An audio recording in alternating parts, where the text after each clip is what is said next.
वो खुशियाँ कि तुमसे समेटी न जाएं, दिल से दुआ है मेरी खुदा से, गम तेरे मुकद्दर में तो क्या तस्वुर में भी ना आए। महराजुद्दीन मलिक साहब आके अपने ख्यालात से नवाजेंगे। आप सबको मेरा सलाम व आदाब।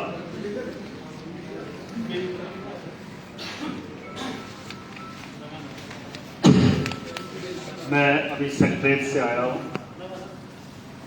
उमर साहब से मुलाकात हुई है।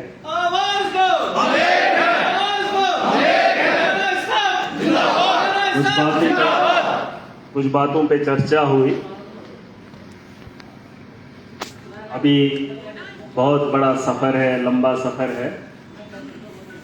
जम्मू कश्मीर के अंदर सरकार बनी, सरकार तक अपनी बात पहुंचाना बड़ा आसान रहता है।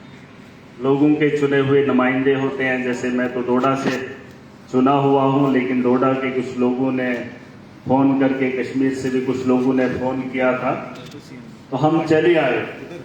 इलेक्टेड का फ़ायदा एक आम आदमी को ज़्यादा होता है, और जहां जमहूरियत का मुल्क हो वहाँ लोगों को बहुत सारी उम्मीदें रहती हैं। मैंने कुछ बातें की, वो कुछ शेयर भी करना चाहूँगा। मैंने कहा कि कुछ लोग ऐसे हैं, जैसे हमें डॉक्टर्स मालूम है आपको, हिली एरियाज में डॉक्टर आना पसंद नहीं कर रहा है। हमने कहा कोई ऐसा सर्कुलर निकालो, कोई ऐसी पॉलिसी बनाओ।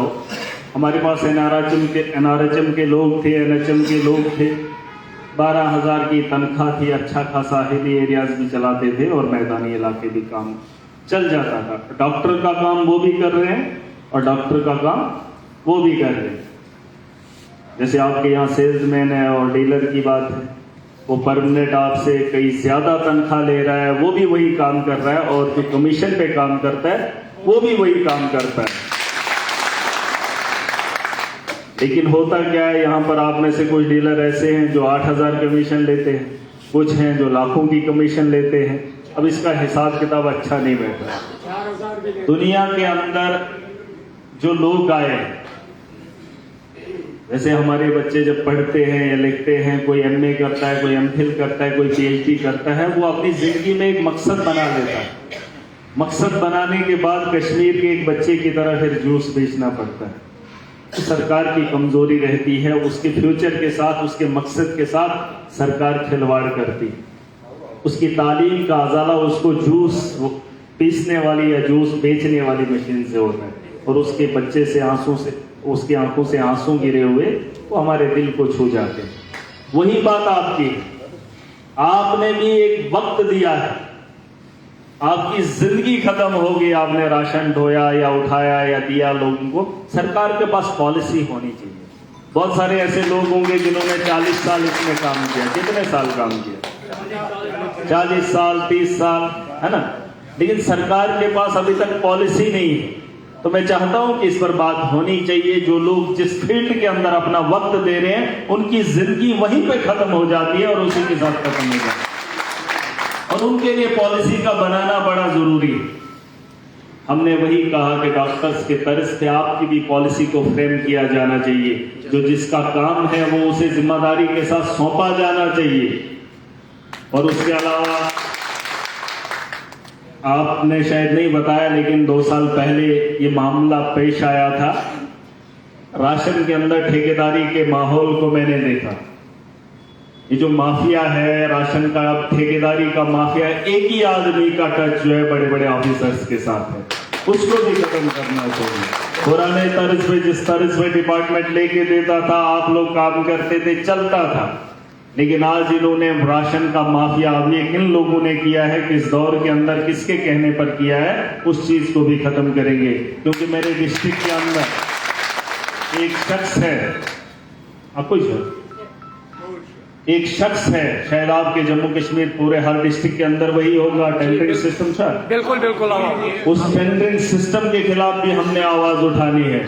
यह आवाम का पैसा है, और एक आदमी 70% पूरे जम्मू कश्मीर को लूटने में कोई भी कमी नहीं रख रहा है। उसके खिलाफ भी आवाज को बुलंद करना है, और हम जैसे लोगों की तरफ से वहां पर जब बात जाएगी, हम उस सिस्टम को ठीक करेंगे।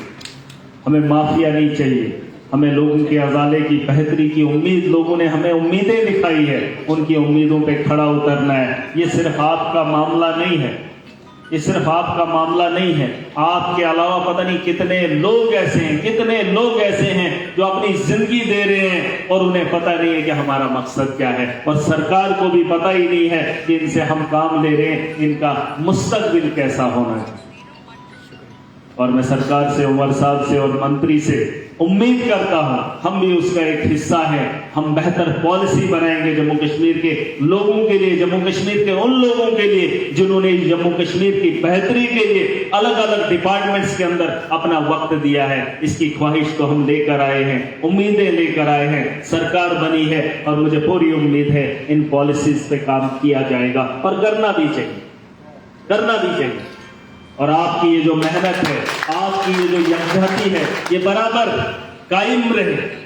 आप इसी तर्ज पे इकट्ठा होकर अपनी बात को रखें। अभी आप में से कुछ आपके लोग हैं, ये आएंगे सेक्रेटरीट में, वहां पे सारा काफिला है, वहां पे सारी जम्मू कश्मीर की सरकार के वो लोग हैं जिनको आवाम ने मैंडेट दिया है। और मुझे नहीं लगता है कि उन लोगों को थोड़ी मुश्किल होनी चाहिए इन चीजों को समझने के लिए, क्योंकि जम्मू कश्मीर का एक बहुत बड़ा हिस्सा, बहुत बड़ा तबका जिन्होंने अपना वक्त इस जम्मू कश्मीर की आवाम को दिया है। और आपकी बेहतर पॉलिसी के लिए जितना हमसे हो सकेगा, जितना हमसे हो सकेगा, हम पूरी ताकत लगाएंगे, पूरी कोशिश करेंगे। और उसके अलावा मैं आप सबसे उम्मीद करूंगा, वो जो आपने तो अपने बात की, अपनी बात की, क्या आपका ऑनरेरियम हो या आपकी सैलरी हो या आपकी कमीशन हो, अगर कुछ लोगों की 4000 है तो उसे भी बराबरी पे लाने के लिए सरकार पॉलिसी बनाए, या तो उसको बढ़ा चढ़ाकर कुछ अलग एरिया करे। अभी तो सरकार ने कहां 35 किलो से लेकर कहां 5 किलो पे अटका दिया है ना। अब सरकार से उम्मीदें हैं, लोग अब खाना चाहते हैं, परिवार बड़े हो गए हैं, राशन कार्ड तो बने ही नहीं है।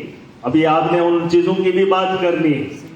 अब तो सेंसस 2011 में हुई थी, सोशो इकोनॉमिक हुई थी, नेशनल पॉपुलेशन की हुई थी, सोशो इकोनॉमिक जो जमीनी सतह पर हुई थी उसे तो सरकार ने कभी एक्सेप्ट ही नहीं किया। वो दौर अलग था, वो लोग अलग थे। हमने बहुत सीखा, बहुत चिल्लाया। एक नेशनल पॉपुलेशन की सर्वे के हिसाब से आप लोग राशन दे रहे हो, मालूम है आपको? नेशनल पॉपुलेशन की एक सर्वे हुई थी जो बंद कमरों में हुई, जो घरों में बैठकर हुई, लेकिन उसके अलावा एक सर्वे और हुई थी जम्मू कश्मीर के अंदर जो सोशो इकोनॉमिक की हुई थी। वो घर घर जाकर हुई थी, हर फर्द को जानती थी, हर परिवार के आदमी को जानती थी, लेकिन सरकार ने उस आंकड़े को नहीं माना, क्योंकि उस आंकड़े में असली हकीकत थी, लोगों का असली जमावड़ा था, लोगों की असली पहचान थी। सरकार ने उस दौर में उसे मानने से इनकार किया। हमने बहुत आवाज उठाई थी सोशो इकोनॉमिक को लेकर, लेकिन नहीं माने। आज बदकिस्मती के साथ हम 2024 के खात्मे के ये दौर इख्तिताम को जा रहे हैं, लेकिन अभी तक वो उस दौर के अंदर जो अलग थे, सोशो इकोनॉमिक ने जिन्हें दिखाया था, वो जो नेशनल पॉपुलेशन की सर्वे हुई थी उसमें वो लोग नहीं थे। अगर उन लोगों के भी राशन कार्ड अब तक बने होते तो कुछ अलग होता।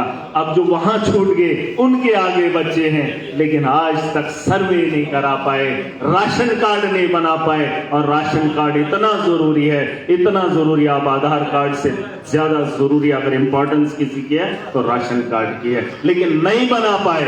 उन्हें भी बनाने का काम मैं सरकार से उम्मीद करूंगा कि नए राशन कार्ड, सेंसस हो या ना हो, कब कराएं, लेकिन राशन कार्ड बनाना बड़ा इंपॉर्टेंट है, क्योंकि राशन कार्ड का योगदान हमारे जम्मू कश्मीर के अंदर बहुत जरूरी है और वो लोगों की जरूरत भी है। ठीक है, इंशाल्लाह कोशिश करेंगे। बस यकजा रहना, आवाम के मफाद के बारे में भी बात करते रहना। जब आप आवाम की बेहतरी के बारे में सोचेंगे तो आपकी बेहतरी के लिए पूरी आवाम क्या पूरी सरकार खड़ी हो जाएगी। बस एक दूसरे का दर्द बांटना सीखेंगे। ठीक है, ठीक है। मलिक साहब जिंदाबाद, मलिक साहब जिंदाबाद, मलिक साहब जिंदाबाद। और मैं उम्मीद करता हूं आपके इस ये जो यहाँ पर आप इकट्ठे हुए हैं, आप एक रेजोल्यूशन बनाएंगे जिसमें वो जो टेंडरिंग का मामला है उस पर भी थोड़ा सा बात हो, बात छेड़े, आपका भी एक रेजोल्यूशन आए, हम भी इस पे बात जरूर करेंगे। और दूसरी बात, आपने लोगों के साथ साथ इस आवाज में भी चलना है कि नए राशन कार्ड भी बनाने बड़े जरूरी है। ठीक है। साहब ने बोला, ये जो 65 साल वाले हैं, जब तक कोई भी संस्था है या कोई भी ऐसी है जो जब तक ये डीलर हैं, जब तक ये काम कर सकते हैं तब तक बिल्कुल, काम करते रहे। बिल्कुल। 65 साल वालों को बाहर निकाल रहे हैं, ये क्या करेंगे? जिसका इन्होंने मांगा है डिपेंडेंट हुआ, अगर बेटा 45 साल के ऊपर है वो नहीं चलेगा, वो तो खत्म हो गया। देखिए इसके अंदर भी, हाँ, आप भी बात कीजिए, जो हमसे हो सकेगा हम भी बात करेंगे। फिलहाल तो आप इकट्ठे हुए हैं और आपको इसकी फिक्र करना ज्यादा जरूरी है। जैसे आपने लिखत में हमें दिया है, हम इसी पे वर्कआउट करके इसी पे आपने एक चिट्ठी बनाएंगे जो सीएम साहब को हम दे देंगे। और मुझे पूरी उम्मीद है सरकार आवाम के हित में है और जम्मू कश्मीर की बेहतरी के लिए है। थैंक यू, खुदा हाफिज़। और सर